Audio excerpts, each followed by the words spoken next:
Karena memang akan lebih mudah menyalahkan orang lain kan daripada diri sendiri atas hal-hal buruk yang terjadi.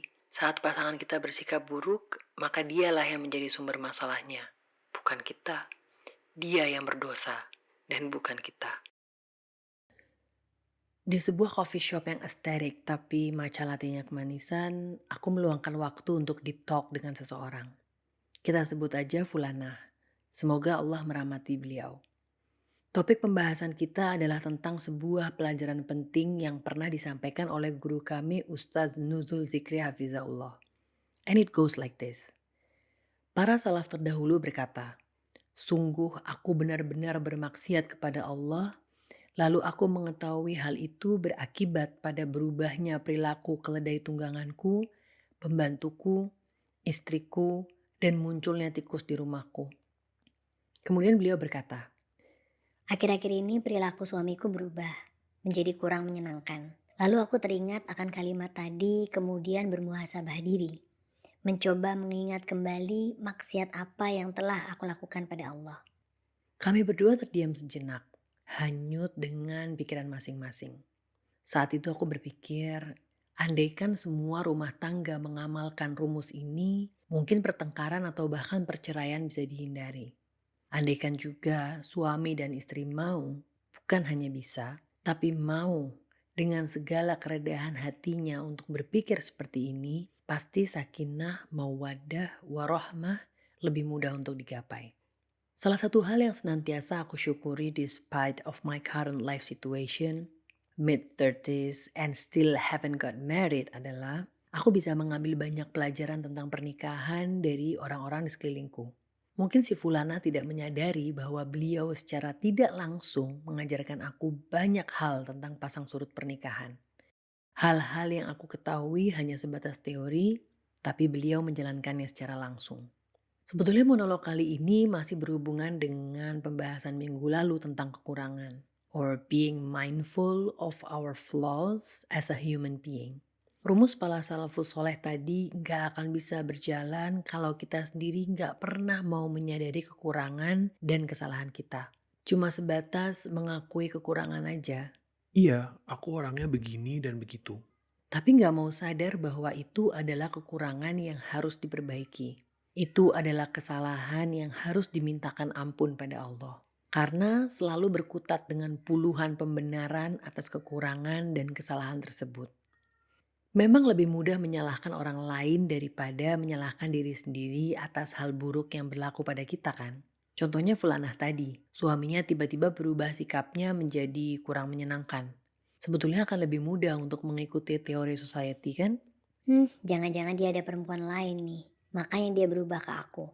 Kemudian diikuti dengan pergantian profesi dari ibu rumah tangga menjadi intelijen FBI. Dan kalau hal ini diteruskan, dalam jangka waktu 1 minggu, eskalasi keributan di rumah hampir bisa dipastikan bertambah dan merambat pada hal-hal lainnya.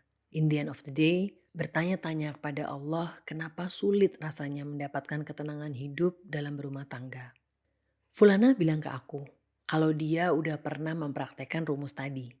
Ketika dia menyadari perubahan atas perilaku suaminya, alih-alih mengkonfrontasi suaminya tentang apa yang terjadi, dia memilih untuk bersabar dan mengambil waktu untuk bermuhasabah diri. Mengingat kembali dengan detail maksiat apa yang mungkin tanpa sadar dia lakukan pada Allah. Lalu memohon ampun dan berubah. Qadarullah, perilaku suaminya pun berubah menjadi jauh lebih baik. Sejak saat itu, walaupun tidak mudah, beliau selalu mencoba untuk mempraktekkan rumus ini. Tanpa pertengkaran, tanpa sakit hati, tanpa banyak mengeluarkan tenaga untuk overthinking, dan dengan ridho Allah, masalah pun selesai.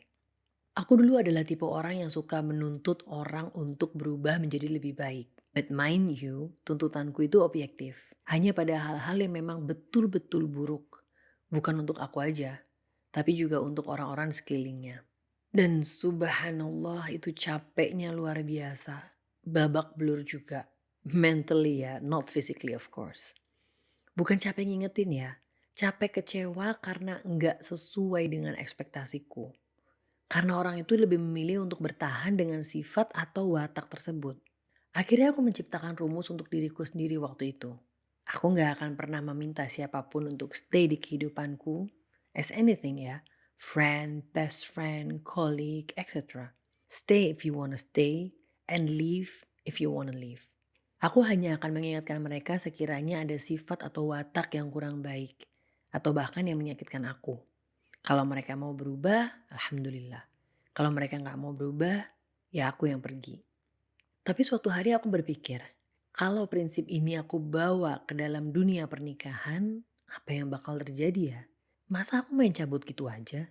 Kan pernikahan nggak sebercanda itu.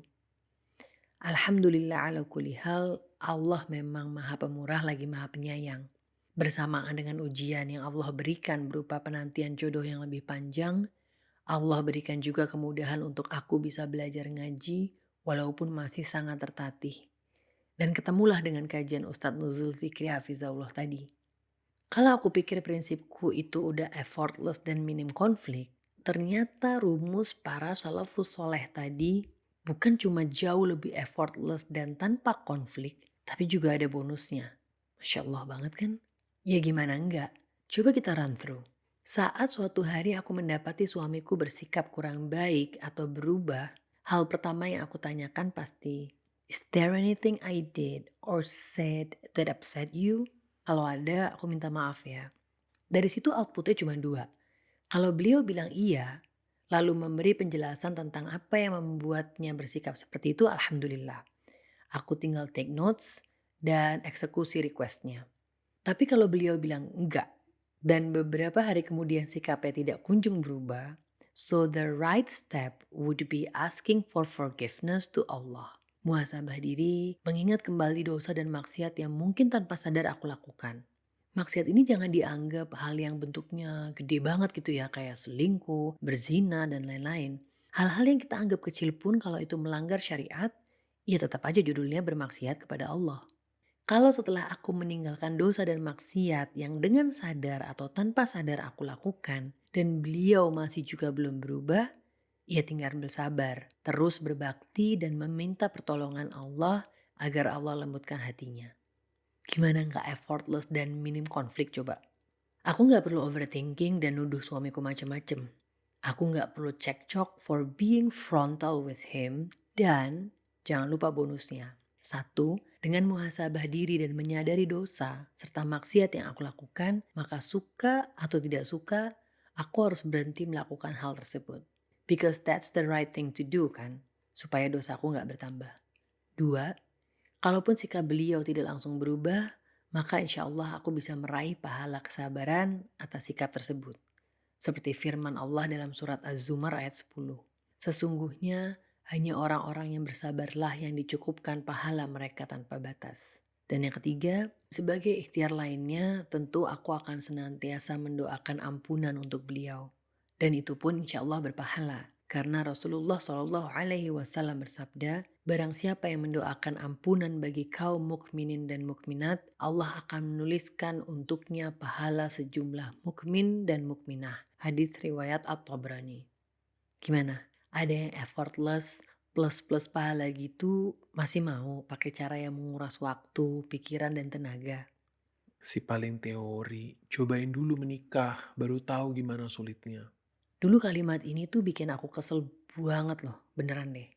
Tapi alhamdulillah sekarang, kalau ada yang bilang gitu di depan muka aku sekalipun, karena so far sampai sekarang sih belum ada ya, bakalan aku senyumin aja.